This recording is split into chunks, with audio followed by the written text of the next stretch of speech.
Number 1, कैसे पता चलता है कि खाना पेट के अंदर सड़ रहा है? दरअसल स्वस्थ शरीर के लिए संतुलित आहार लेना आवश्यक होता है। इससे न सिर्फ शरीर को एनर्जी मिलती है बल्कि यह संपूर्ण स्वास्थ्य को बेहतर बनाने में भी मदद करता है। स्वस्थ आहार लेने के साथ खाने का पचना भी उतना ही ज़रूरी है। अगर आपका खाना ठीक से नहीं पच रहा है तो इसका कारण पाचन से जुड़ी गड़बड़ी हो सकती है।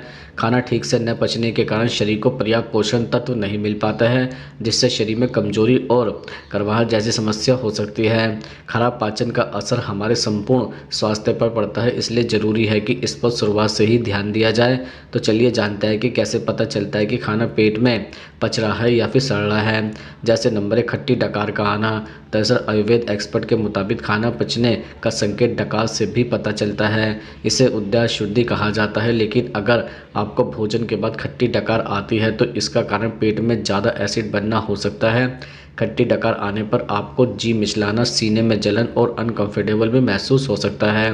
नंबर 2, भोजन आंतों से चिपक जाना। दरअसल जब खाना सही से नहीं पचता तो आंतों की दीवार से चिपक जाता है। यह अपच वाले पदार्थ आंतों में बिलाई पर चिपक जाता है और सोख कर खून से होते हुए बॉडी तक पहुंचता है। ऐसे में सबसे पहले शरीर में भूखने लगने के लक्षण नजर आता है। अपच वाला खाना सड़ने लगता है, पेट में कीड़े हो जाते हैं और भूख भी नहीं लगती है। नंबर 3, बार बार कब्ज होना। अगर आपको बार बार कब्ज की समस्या रहती है तो इसका सीधा संबंध आपके पाचन तंत्र से होता है। कब्ज होने का अर्थ है कि आपका शरीर खाने को पर्याप्त रूप से पचा नहीं रहा है। यह शरीर में पानी और अन्य पोषक तत्वों की कमी को दर्शाता है। नंबर 4, पथरी की परेशानी होना। दरअसल जब खाना सही से नहीं पचता है तो यह गंदगी शरीर के अलग अलग अंगों में जमा होने लगती है। जब यह सिस्ट बनकर किडनी और गॉल ब्लैडर से चिपक जाता है तो यह पथरी कहलाता है। यह सभी असल में खाने से निकलने वाले वेस्ट प्रोडक्ट के कारण बनने वाली पथरियां हैं जो अलग अलग अंगों को प्रभावित करती है। नंबर 5, बार बार भूख लगना। एक्सपर्ट के मुताबिक खाना न पचने का संबंध तुष्ट यानी भूख लगने से होता है। अगर आपको भोजन के बाद भी बार बार भूख लगती है तो इसका संबंध खराब गट हेल्थ से हो सकता है। यह मेटाबॉलिज्म और पाचन शक्ति के कमज़ोर होने की ओर इशारा करता है। नंबर 6, तेज़ी से वजन बढ़ना। दरअसल अगर आपका वजन तेज़ी से बढ़ रहा है और आप मोटापे के शिकार हो रहे हैं तो यह इस बात का संकेत है कि आपका शरीर सही से खाना नहीं पचा रहा है। साथ ही यह वेस्ट प्रोडक्ट आपके शरीर के अंगों में जाकर जमा हो रहा है और मोटापा बढ़ाने का कारण बन रहा है। तो इन लक्षणों को नज़रअंदाज न करें और डॉक्टर या किसी एक्सपर्ट से बात करें। अब हम आपको बताते हैं नंबर 2, खराब पाचन तंत्र के पीछे क्या क्या कारण होता है। दरअसल खराब पाचन या पाचन संबंधी समस्या लोगों में काफ़ी देखने को मिलती है। खासकर पेट में गैस, ब्लोटिंग, कब्ज जैसी समस्या से तो लोग आए दिन परेशान रहते हैं। लेकिन क्या आप कभी यह जानने की कोशिश की है कि आखिर ऐसा क्यों होता है? पाचन खराब होने के क्या कारण होता है? जैसे नंबर 1, शारीरिक समस्याएं। पेट से जुड़ी समस्या जैसे GERD खराब पाचन तंत्र का एक बड़ा कारण है। इसमें आपकी ईसोफेजियल मांसपेशियों का कार्य कम हो जाता है या लीक गट सिंड्रोम की जगह मांसपेशियों से जुड़ी समस्या देखने को मिलती है। नंबर 2, हार्मोनल असंतुलन। असंतुलन हार्मोन के कारण भी कई स्वास्थ्य समस्या देखने को मिलती है। यह कुछ पाचन संबंधी समस्याओं का भी कारण बन सकता है। Number 3, chronic medical condition. कुछ क्रोनिक समस्या भी पाचन संबंधी समस्या को ट्रिगर कर सकती है जो आपकी वेगस नर्व को प्रभावित करती है और उन्हें डैमेज करती है। नंबर 4, आंतों में सूजन। दरअसल आंत में सूजन की समस्या भी कई पाचन से जुड़ी समस्याओं का कारण बनती है। इस दौरान आप जो कुछ भी खाते हैं उसे पचाने में दिक्कत होती है और पेट संबंधी समस्या देखने को मिलती है। नंबर 5, फूड से एलर्जी। दरअसल कुछ लोगों में हम देखते हैं कि उन्हें किसी पर्टिकुलर फूड से एलर्जी हो जाती है। जैसे कुछ लोगों में हम देखते हैं कि उन्हें दूध से एलर्जी होती है तो कुछ में अनाज से। जब वह इनसे बने आहार खाता है तो पाचन संबंधी समस्या होती है।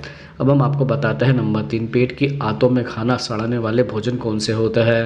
दरअसल हमारी आंतों में असंख्य बैक्टीरिया रहते हैं। यह बैक्टीरिया भोजन को पचाने में मदद करता है, लेकिन जब इन बैक्टीरिया की कमी हो जाती है तब हानिकारक बैक्टीरिया का पेट में बसेरा होने लगता है। कुछ फूड ऐसे हैं जो पेट में गुड बैक्टीरिया को मारकर हानिकारक बैक्टीरिया को पनपने का मौका देते हैं। जैसे नंबर 1, मीट, डेयरी और अंडा एनिमल प्रोटीन है। यह हेल्थ के लिए फ़ायदेमंद है, लेकिन इनका ज़्यादा सेवन करना खतरनाक हो सकता है। इससे आंतों में हेल्दी बैक्टीरिया मरने लगता है और हानिकारक बैक्टीरिया पनपने लगता है।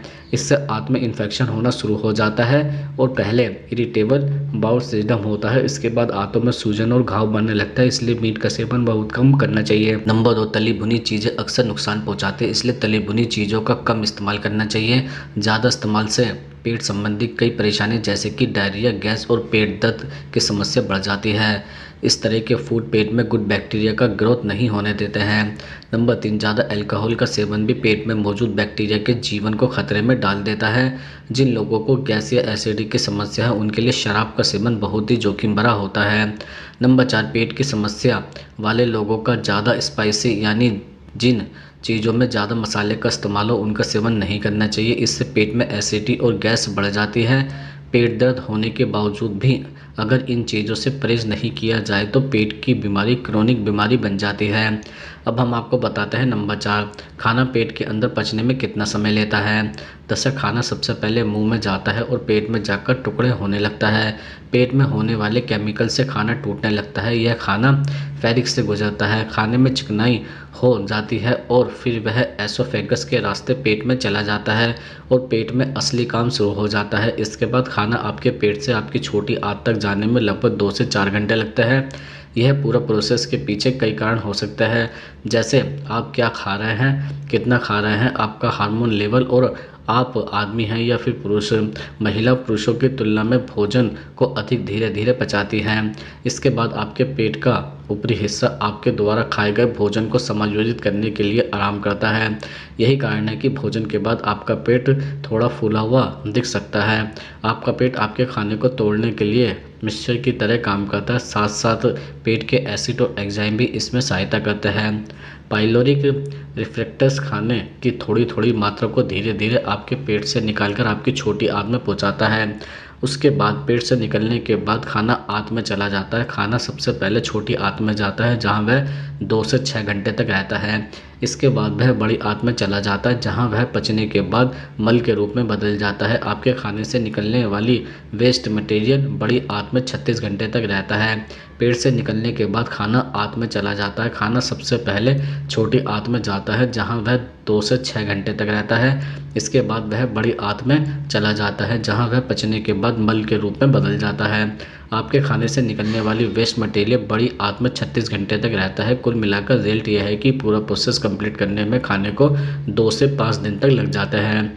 अब हम आपको बताते हैं नंबर 5, पेट फूलने की समस्या का घरेलू इलाज क्या होता है। जैसे नंबर 1, पेट फूलने, गैस और एसिडिटी की समस्या से परेशान है तो अजवाइन और काला नमक का सेवन करें। अजवाइन और काला नमक का सेवन आप खाने के बाद करें तो खाने के बाद गैस नहीं बनेगी।